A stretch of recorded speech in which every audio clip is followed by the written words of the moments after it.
I'm back with a no-nonsense take on the gaming world and entertainment.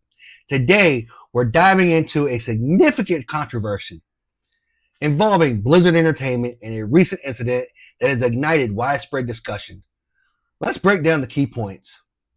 On January 21st, 2025, just a day after President Donald Trump's second inauguration, Kyle Hickey, a technical artist at Blizzard Entertainment, posted a message on Facebook stating, "Kill your local MAGA." This dark and alarming statement quickly gained attention when shared by Mark Kern, aka Grums, on X, a former World of Warcraft team leader and vocal critic of Activision Blizzard's diversity, equity, and inclusion DEI initiatives.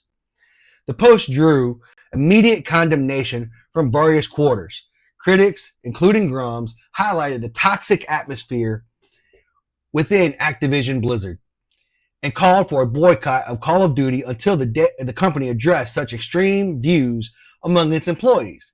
The incident has intensified concerns about the intersection of political discourse in the gaming industry, raising questions about free speech, workplace culture, and the role of gaming companies in politics or social agendas.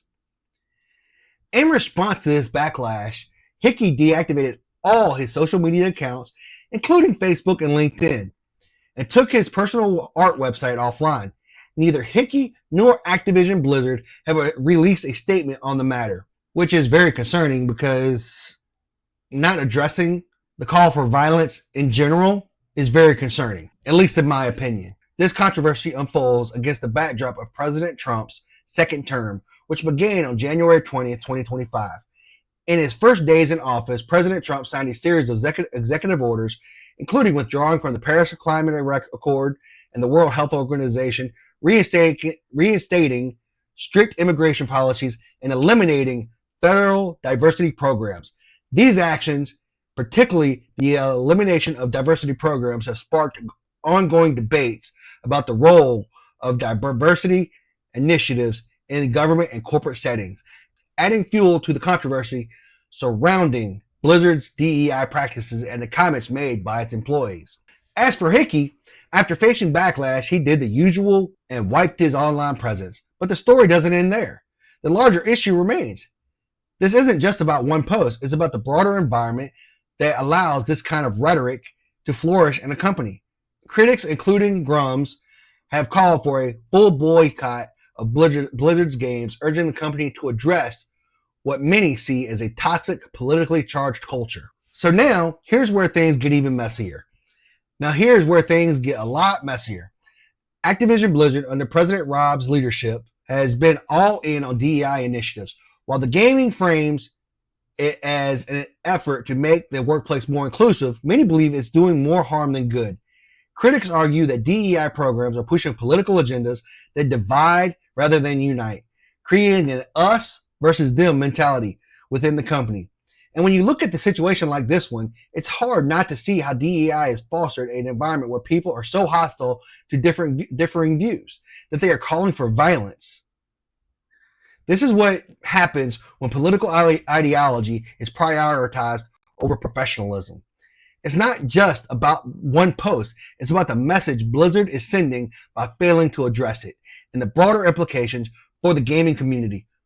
Are they willing to let employees make such extreme statements? And what does that mean for gamers who may not share the same political views as Blizzard staff? It's very concerning. This incident is a symptom of a much larger problem in the gaming industry. Gaming has always been about a space for escapism, but now it's becoming increasingly political. The growing presence of DEI programs have politicized the workplace in a way that is starting to bleed into the gaming experiences companies are offering. And that's where I stand. DEI, in my opinion, has no place in gaming, business, or any professional setting.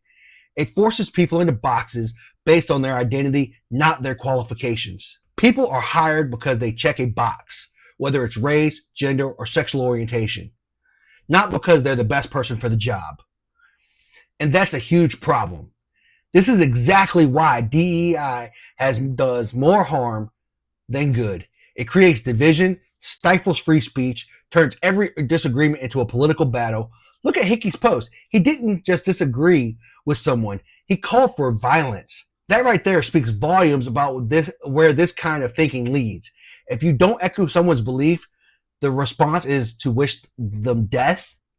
That's unacceptable, and it's something we need to seriously address. This controversy surrounding Blizzard, Kyle Hickey, and the company's commitment to DEI initiative isn't just one-off incident.